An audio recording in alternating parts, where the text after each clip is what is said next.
Alright, so boom, I found me a new hidden gem waterfall. It's called Horseshoe Waterfalls. It's like 30 minutes outside of Spartanburg, South Carolina.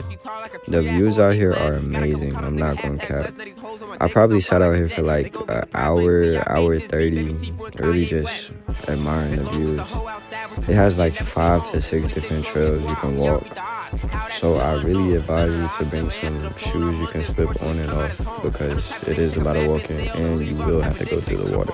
This is a family-friendly trail, so like you'll see a bunch of people out there just chilling with their families. Right here I got stuck in between the water, so I had to actually take my shoes and socks off and actually walk through the water. But I was actually just going to find me a place to take the edge off.